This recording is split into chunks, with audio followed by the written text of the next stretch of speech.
¿Es posible que la reunión entre Vladimir Putin y Donald Trump en Budapest se convierta en un episodio que marque un antes y un después en la política mundial? ¿Qué riesgos acechan a los líderes de dos potencias nucleares cuando el diálogo se transforma en una travesía llena de obstáculos? ¿Estamos ante una nueva era donde la diplomacia se juega en la clandestinidad? Mientras tanto, suscríbete a mi canal Geopulse, dale a me gusta y deja un comentario de al menos 7 palabras. Si quieres, comparte este video. Para ayudar al canal, puedes hacerte patrocinador usando el enlace debajo del video o haciendo clic en el botón Super Me Gusta. El comentario con más Super Me Gusta se fijará permanentemente en el video. Gracias y sigue así. La historia del inminente viaje de Vladimir Putin a Budapest ha tomado un giro inesperado, convirtiéndose en uno de los momentos más tensos en la política internacional de los últimos años. A simple vista se podría considerar una visita diplomática más, una reunión de alto nivel entre líderes mundiales. Sin embargo, a medida que se acerca la fecha, se siente una atmósfera de creciente inquietud, sobre todo porque analistas experimentados advierten sobre la posibilidad de escenarios que antes se consideraban inimaginables. El ex coronel de la inteligencia rusa, Igor Bezrukov, ha emitido una advertencia clara. En las élites occidentales ha surgido una peligrosa creencia de que, si no se puede llegar a un acuerdo con Rusia, la solución es eliminar la posibilidad misma de diálogo. Su declaración resuena como un presagio sombrío. Según su lógica, si Putin no está, entonces los problemas desaparecen. Este enfoque revela una mentalidad que no busca resolver los conflictos, sino erradicar su fuente, lo cual es una filosofía de desesperanza que podría llevar a decisiones extremas. Bezrukov ha señalado que, durante la visita a Budapest, podrían ocurrir provocaciones sucias, e incluso ha mencionado la posibilidad de un intento por interrumpir físicamente la reunión. Esta declaración, inquietante en su naturaleza, plantea serias dudas sobre la seguridad del evento. El trayecto que seguirá Putin está diseñado para evitar el espacio aéreo de la Unión Europea, pasando por Turquía y Serbia, un recorrido de 5.000 kilómetros, casi 3 veces más largo que la ruta directa a Budapest. Según el portal AirLife, este itinerario ha sido acordado entre estructuras diplomáticas turcas y rusas, y es más que una simple precaución.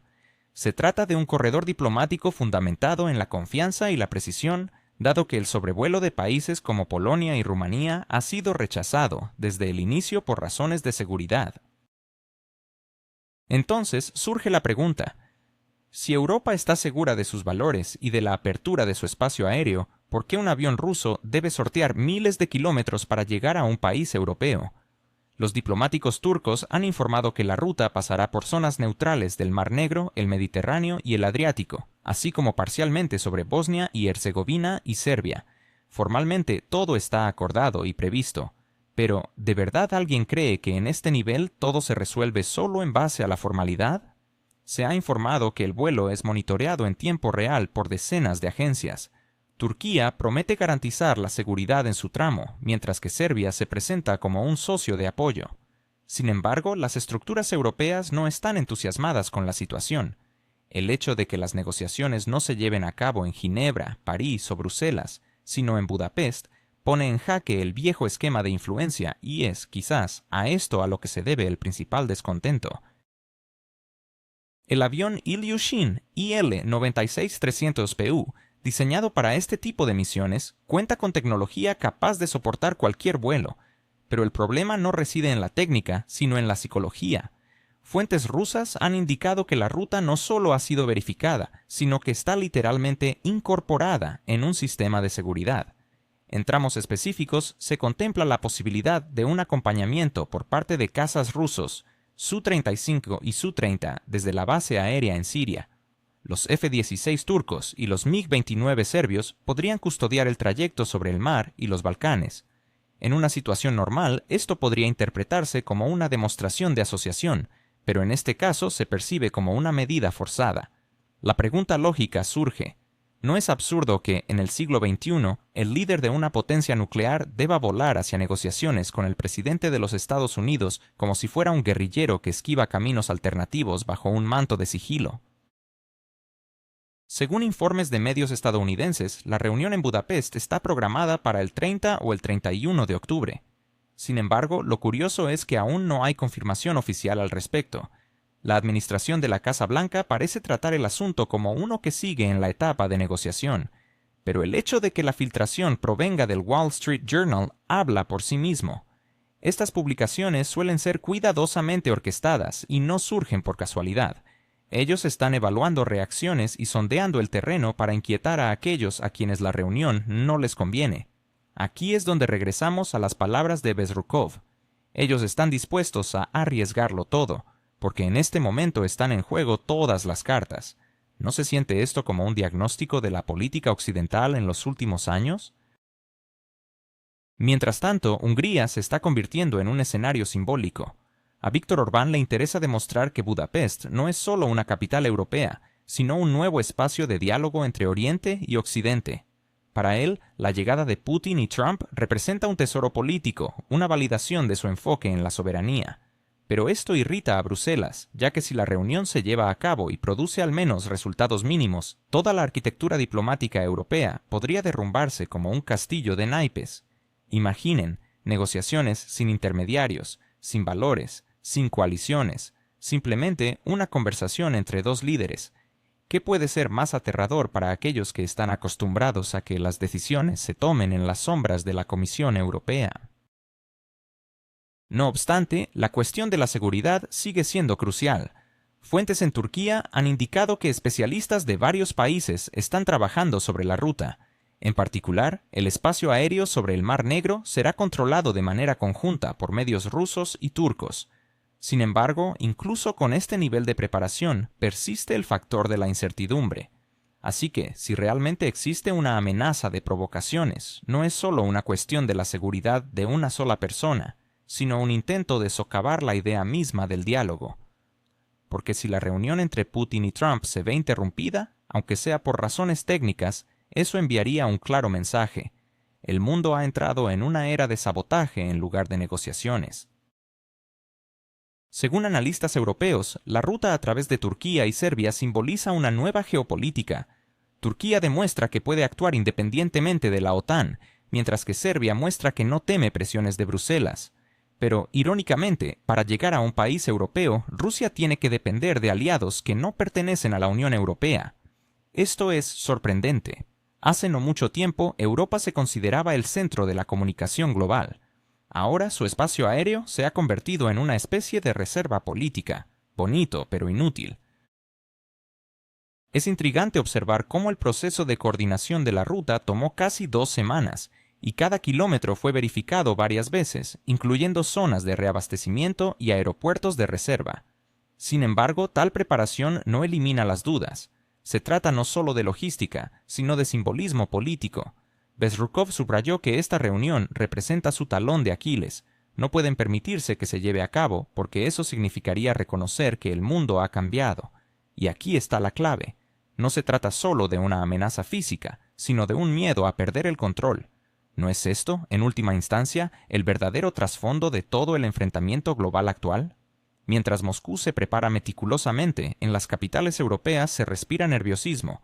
Según informes, algunos miembros de la Unión Europea han aconsejado encarecidamente a Budapest que posponga el evento, justificándolo con la falta de garantías de seguridad.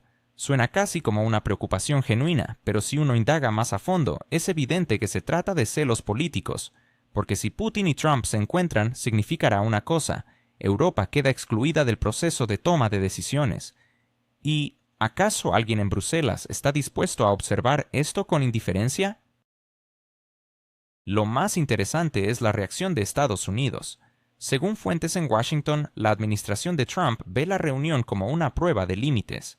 No se trata de amistad, sino de entender hasta dónde llega el nuevo pragmatismo. Sin embargo, dentro del círculo del presidente estadounidense, también hay voces que consideran que el mero hecho de reunirse con Putin ya es una señal arriesgada para la opinión pública interna. Y aquí es donde, atención, esos mismos círculos suelen ser los que provocan los imprevistos. La historia está repleta de ejemplos donde grandes eventos internacionales se han cancelado de repente debido a problemas técnicos. ¿Simple coincidencia?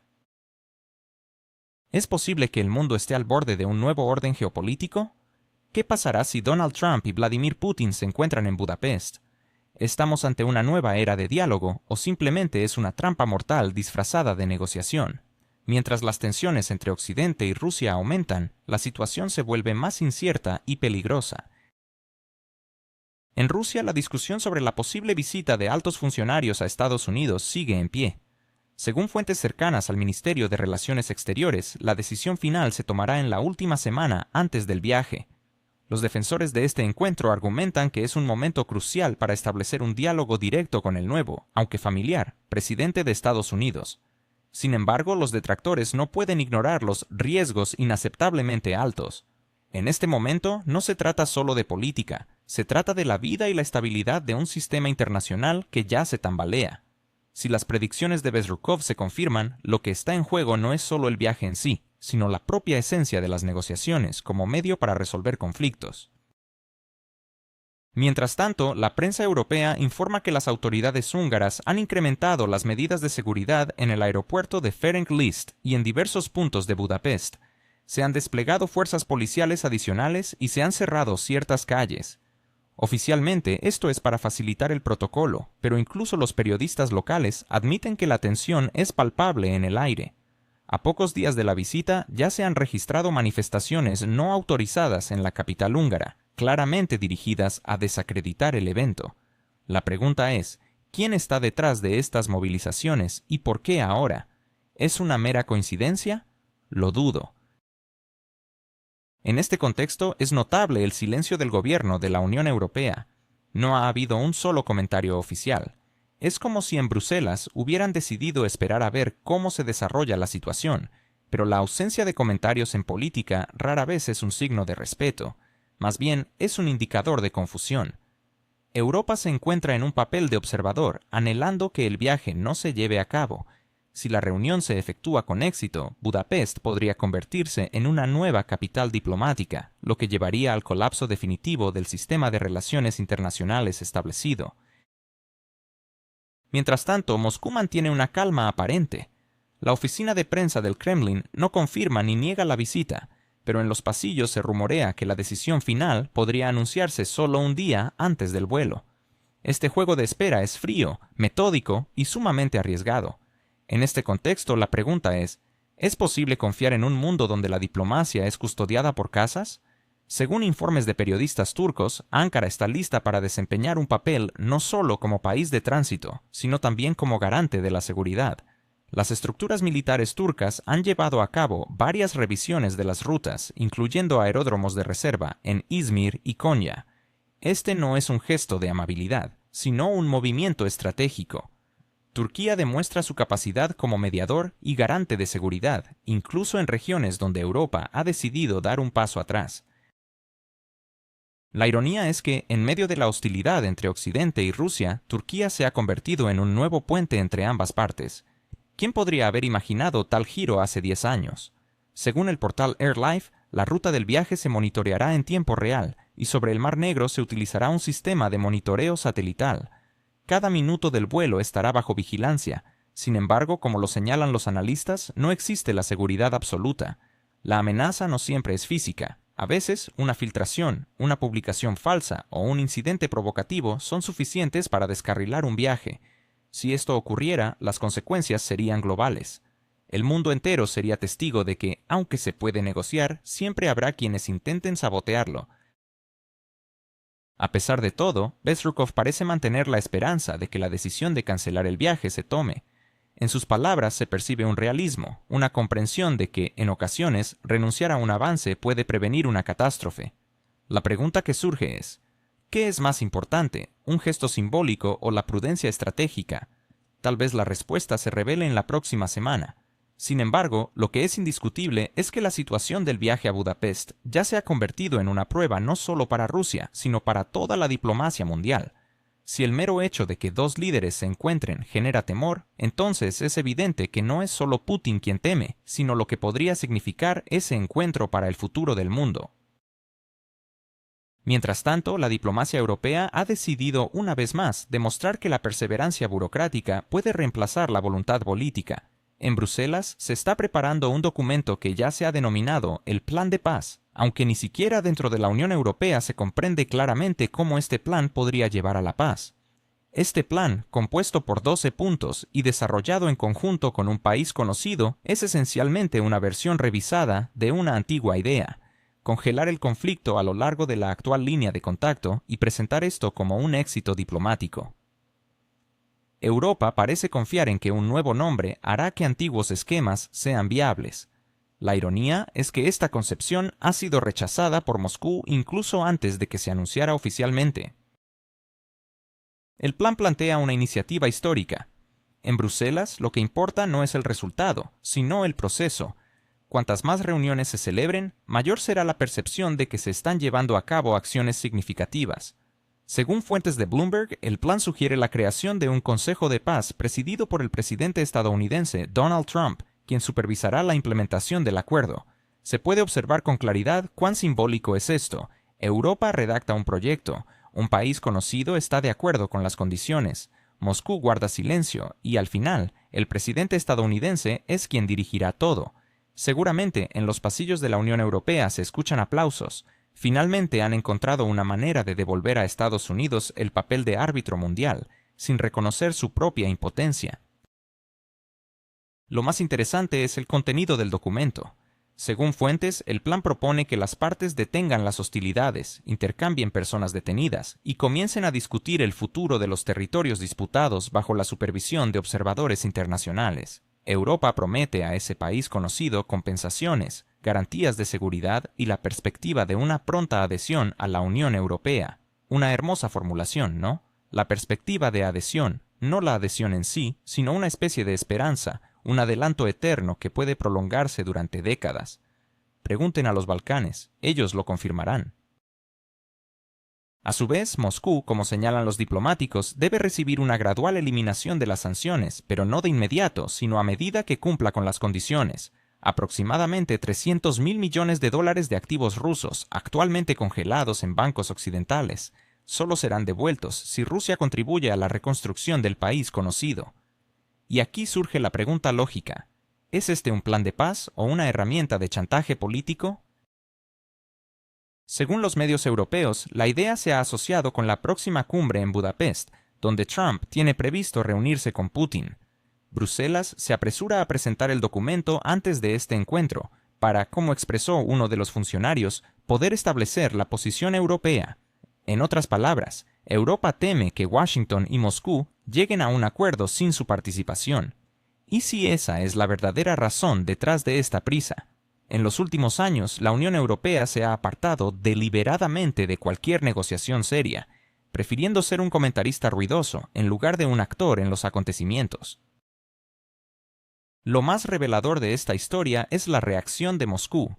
Según información de fuentes abiertas, la parte rusa interpreta la iniciativa no como un intento de compromiso, sino como un indicio de que Europa aún no está lista para reconocer la realidad. El Kremlin ha subrayado en múltiples ocasiones que cualquier propuesta que se base en la línea actual del frente es inaceptable. Sin embargo, los estrategas occidentales parecen vivir en un universo paralelo donde creen que se puede forzar la geopolítica a someterse a comunicados de prensa. ¿No es un paradoja? Cada nuevo plan de paz europeo comienza con la misma frase: proponemos detener las hostilidades y comenzar negociaciones. Y siempre termina de la misma manera, con un mutuo desencuentro. Los propios europeos, según rumores, no confían plenamente en el éxito. Un funcionario de la UE confesó a los periodistas bajo condición de anonimato que el documento está en una etapa preliminar y probablemente sufrirá cambios.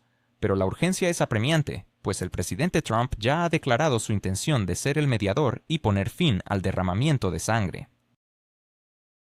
Estamos a las puertas de un acuerdo entre Donald Trump y Vladimir Putin que podría cambiar el rumbo de Europa. Se está desvaneciendo la influencia del viejo continente en la escena geopolítica mientras se resuelve el conflicto en Ucrania. Realmente es Varsovia quien se ha convertido en la voz más fuerte pero menos influyente de Europa. La lógica detrás de la reciente postura de Trump es sorprendentemente simple: detenerse en lo alcanzado, regresar a casa y luego discutir los puntos en conflicto.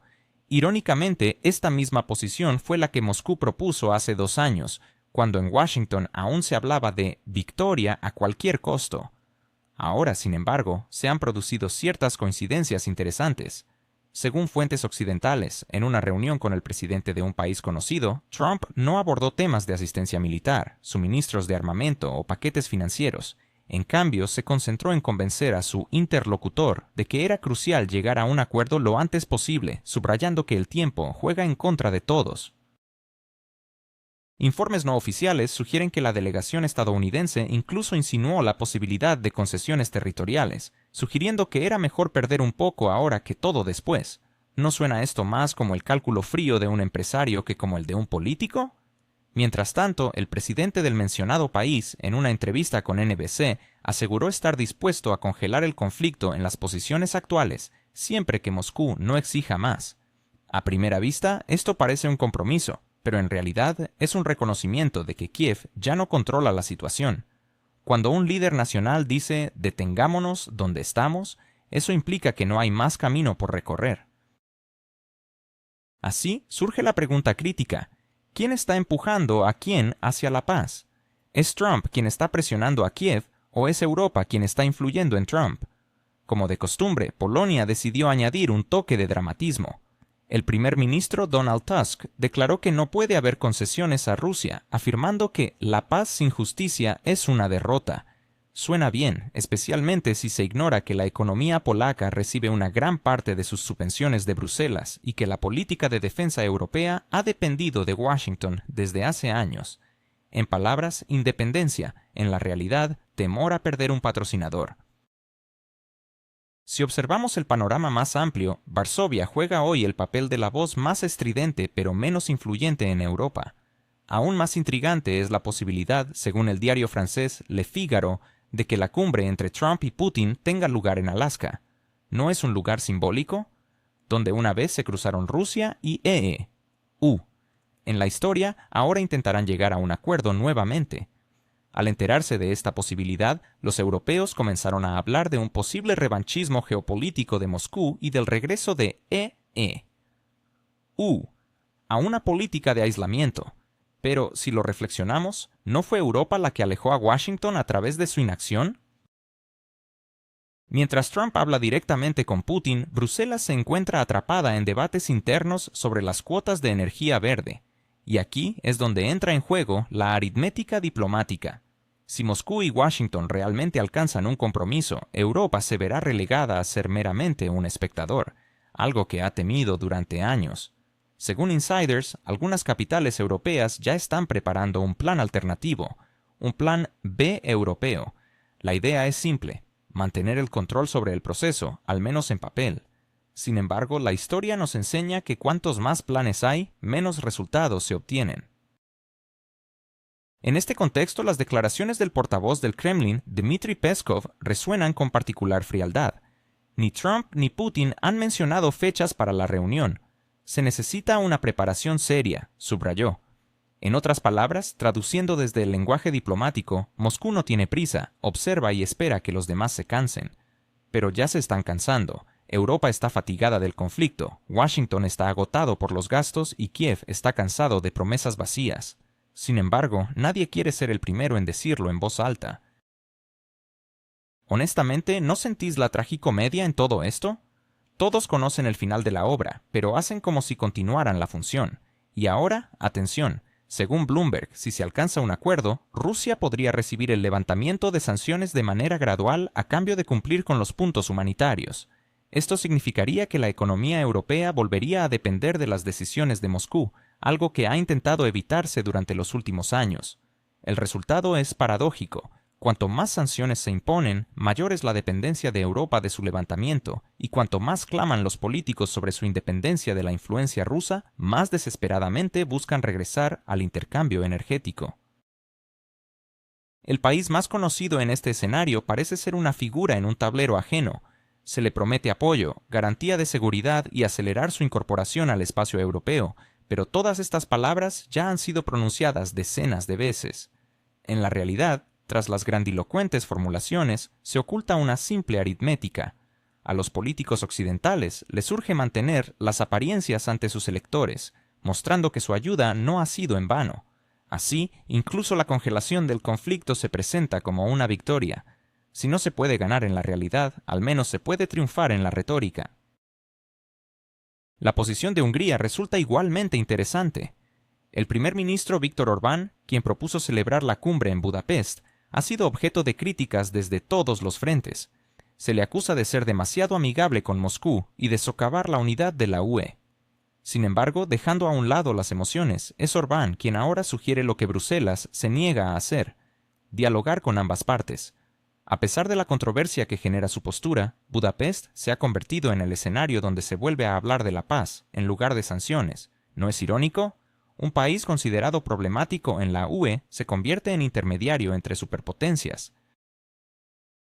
Mientras tanto, según fuentes europeas, en los pasillos de la Unión se escuchan cada vez más voces preocupadas de que Trump puede utilizar el próximo proceso de paz no como un instrumento de estabilización, sino como una palanca de presión sobre Europa. Bruselas, en esencia, se encuentra atrapada entre dos mesas de negociación. De un lado está Moscú y del otro, Washington, y en ninguna de las dos tiene una silla. En los círculos diplomáticos crece la opinión de que si la administración estadounidense toma el control del proceso de resolución, Europa perderá automáticamente su última ilusión de autonomía. Según un funcionario europeo, Washington siempre ha sabido convertir una crisis ajena en un plan de negocio propio. Para Europa, esta perspectiva resulta dolorosa. Después de años de declaraciones rimbombantes sobre autonomía estratégica, Bruselas se ha dado cuenta de que se ha convertido en una figura secundaria en un juego ajeno. Recordemos cómo hace algunos años los líderes europeos discutían la idea de crear un ejército europeo para no depender de los caprichos de Washington, pero esas conversaciones no pasaron de las palabras. Hoy, cuando se trata de negociaciones de paz, Europa tiene que esperar a que la inviten a la mesa. La ironía es que cuanto más habla Europa sobre su soberanía, menos le queda. Algunos países de la Unión, especialmente en el sur y en el centro del continente, ya expresan temores de que Trump podría exigir que Europa asuma la carga financiera principal del proceso de reconstrucción. La lógica es simple: están más cerca, así que ellos paguen. Para EU, este sería el escenario perfecto. Washington obtendría dividendos políticos sin gastar sus propios recursos, mientras que Europa acumularía nuevos billones de deudas bajo el noble lema de la ayuda a la democracia. Economistas alemanes ya han calculado que si se impone este escenario de reconstrucción a Europa, el costo total podría superar los 800.000 millones de euros en 10 años. Pero esto no es todo. El segundo punto de la lista de exigencias estadounidenses es el comercio. Según insiders bruselenses, en Washington se discute la posibilidad de una nueva arquitectura económica en la que Europa tendría que reducir tarifas sobre productos estadounidenses a cambio de su participación en la iniciativa de paz. En otras palabras, bajo la bandera de la reconciliación se impulsa un viejo objetivo estadounidense: recuperar el control económico sobre Europa, debilitando los mercados internos y destruyendo las barreras proteccionistas que han protegido a la industria del viejo continente. Estas ideas ya han comenzado a causar malestar en París y Berlín. Los diplomáticos franceses temen que, de concretarse el escenario estadounidense, Europa se convierta en un monedero sin voz. En Berlín se recuerda la amarga experiencia de los años de posguerra, cuando el Plan Marshall, a pesar de sus buenas intenciones, creó una dependencia sostenida de Europa hacia Washington. Ahora, esa dependencia podría renacer en una nueva forma, no a través de créditos y bases de la OTAN, sino a través del control de los mercados, materias primas y logística. Todo esto hace que las próximas... ¿Acaso Europa se ha convertido en un mero instrumento en lugar de un socio en la escena global? ¿Cómo puede una reunión posponerse y permitir que Bruselas respire aliviada sin que eso signifique realmente un cambio en la crisis? ¿Es posible que el control se haya transformado en una mera ilusión para la burocracia europea? Estos interrogantes son fundamentales en el contexto actual, donde la incertidumbre y el descontento se propagan dentro de la propia Unión Europea. En este panorama complejo se observa cómo Italia alza la voz denunciando los dobles raseros de Bruselas, mientras que Polonia exige garantías de seguridad y Hungría repite que no se pueden construir puentes hacia la paz a través de sanciones. Europa, en este sentido, comienza a asemejarse a una figura que intenta aparentar confianza al equilibrarse sobre un puente tambaleante. Cada nuevo paquete de sanciones que se impone no actúa como un auténtico mecanismo de presión, sino que se transforma en un ritual destinado a convencer a su propia población de que el proceso sigue avanzando. Mientras tanto, en Washington, la nueva administración no oculta su intención de revisar la función de Europa en el sistema de seguridad global. Un ex asesor del expresidente Trump ha señalado claramente que Europa debe dejar de ser un peso muerto y empezar a asumir sus responsabilidades económicas. Esta afirmación, aunque suene dura, refleja la lógica real de la política estadounidense en la actualidad. En los últimos años, los Estados Unidos han invertido cientos de miles de millones de dólares en apoyar a sus aliados, y ahora esperan recuperar esas inversiones no solo en forma de gratitud, sino también a través de un respaldo político tangible. En este contexto, los rumores sobre el futuro de la Unión Europea se intensifican. ¿Debería Europa conformarse con el papel de socio menor de Washington, o, por el contrario, intentar forjar su propio camino? La trágica realidad es que la segunda opción exige líderes decididos y capaces, y actualmente la escasez de tales figuras en el continente es alarmante. Emmanuel Macron se encuentra atrapado en crisis internas y en la lucha por mantener su popularidad, mientras que el canciller alemán Olaf Scholz ha visto cómo su confianza se desmorona incluso dentro de su propia coalición. Por su parte, Ursula von der Leyen está completamente inmersa en su campaña por la reelección. Así, Europa se enfrenta a un vacío de liderazgo, carente de voces que puedan articular sus intereses y deseos en el escenario internacional. Este es tal vez el mayor desafío que enfrenta el continente en la actualidad. La falta de una dirección clara y de líderes con visión puede llevar a la Unión Europea a una encrucijada de la que le será difícil salir. Sin duda, el futuro de Europa pende de un hilo, y la urgencia de un cambio es más palpable que nunca.